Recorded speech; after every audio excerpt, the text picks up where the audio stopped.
Assalamualaikum warahmatullahi wabarakatuh. Perkenalkan di sini saya Heru Prasetya Aji NIM 111170110 dari kelas DTkom. Di sini saya akan menjelaskan mengenai poster saya yang berjudul mengenai tatanan tektonik zona subduksi di busur kepulauan Indonesia. Untuk yang pertama yaitu ada abstrak. Indonesia sendiri merupakan negara yang memiliki aktivitas vulkanik dan tektonik yang tinggi. Aktivitas vulkanik dan tektonik ini disebabkan karena posisi dari Indonesia sendiri yang berada di pertemuan antara lempeng tektonik. Ada 3 lempeng tektonik yang berada di bawah wilayah Indonesia, yaitu ada lempeng Indo-Australia, ada lempeng Samudra Pasifik, dan ada lempeng Eurasia.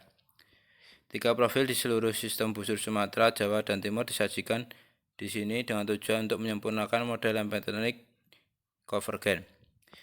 Profil ini didasarkan dari profil seismik dalam yang dilakukan oleh perusahaan minyak dan beberapa modifikasi yang dilakukan untuk menunjukkan hubungan antara gunung berapi samudra di Pulau Christmas dan gunung berapi pulau-pulau di Jawa.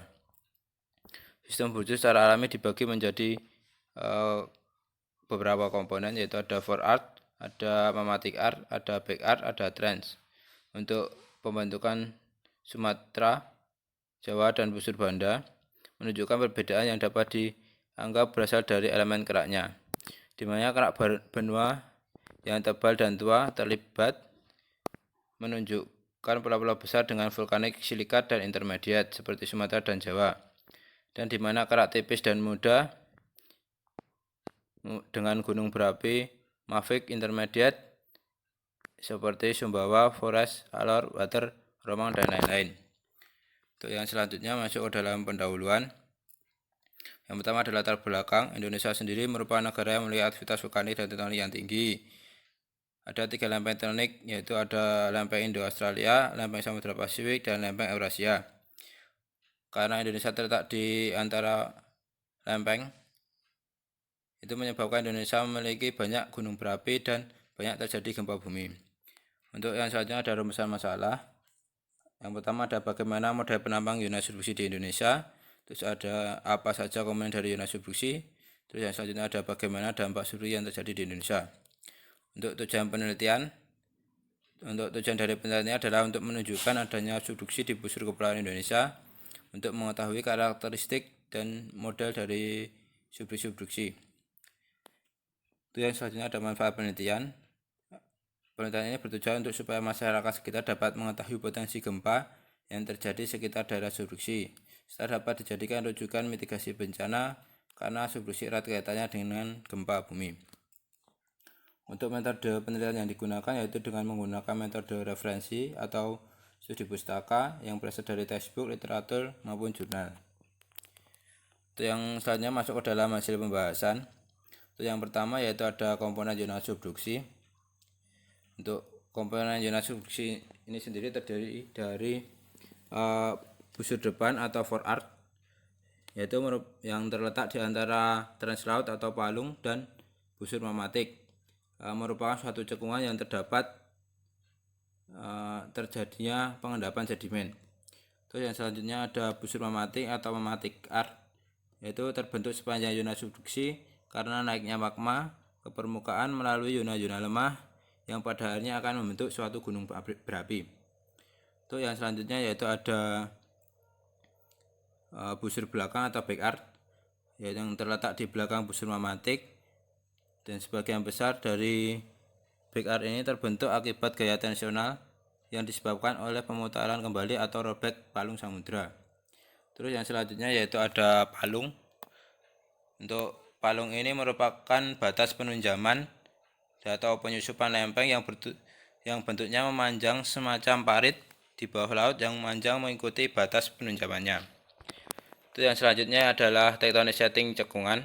Ini ada 3, yaitu ada extensional setting, ada convergent setting, ada strike slip setting.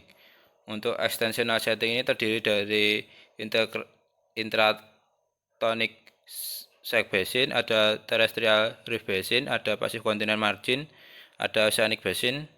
Terus untuk convergent setting itu ada foreland basin, back arc basin, forart basin, dan trench. Untuk sag slip setting itu ada strike slip basin. Untuk yang selanjutnya yaitu uh, model dari lempeng tektonik di Indonesia. Yaitu ada di sini digambarkan bahwa ada model Sumatera, model Jawa, dan model Timur. Ini menurut KTLI 1975. Ini merupakan gambar sayatan melintang busur Sumatera yang menunjukkan bahwa busur ini terbentuk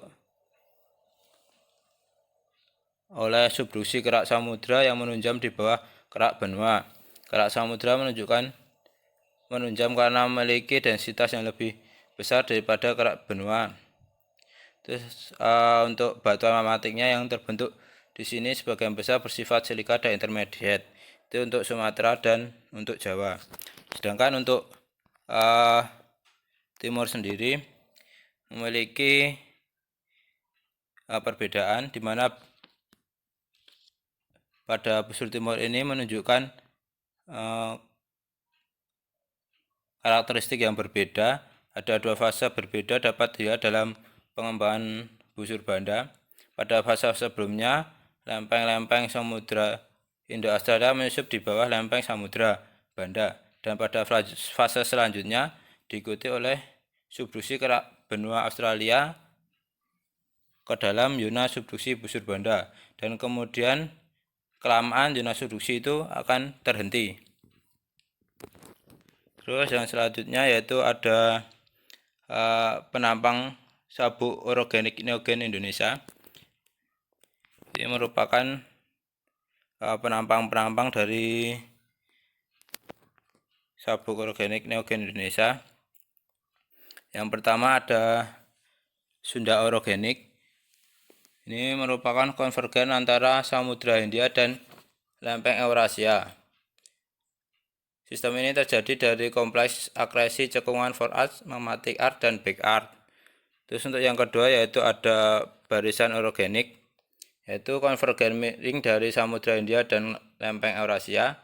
Sistem ini dimodifikasi oleh pengembangan sliver plate di mana forward didorong ke utara sepanjang sesar barisan oleh pergerakan lempeng Samudra Hindia.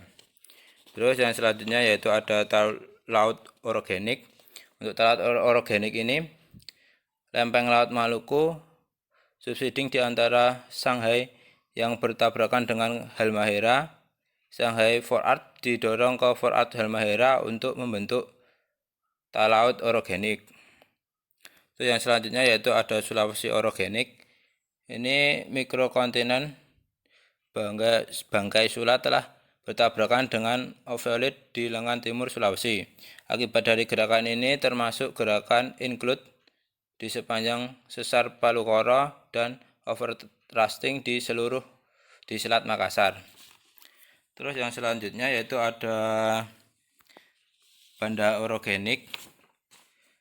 Ini merupakan keratan Australia subduksi di bawah kompleks akresi dan kolusi di timur. Punggungan ini terdiri dari sedimen margin benua Australia yang terakresi dan mikrokontinen yang sebelumnya kolusi. Terus untuk yang terakhir yaitu ada Melanesia orogenik. Ini merupakan keratan Australia subduksi di bawah busur vulkanik Paleogen dengan pengembangan lipatan forward dan pembebanan dari sedimen atasnya. Terus yang selanjutnya yaitu masuk ke dalam kesimpulan.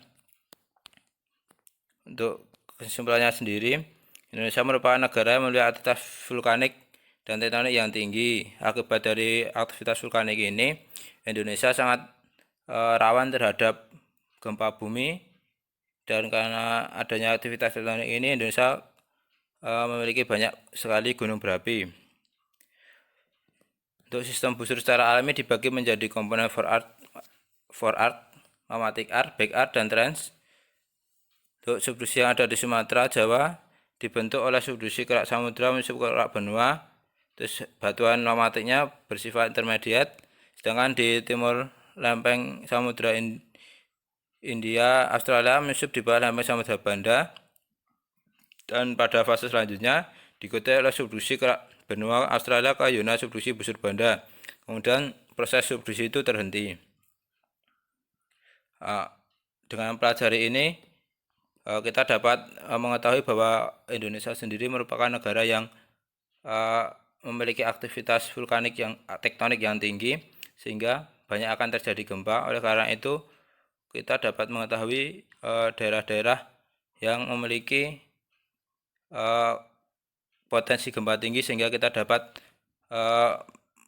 mengetahui cara mitigasinya, mempersiapkan cara mitigasinya.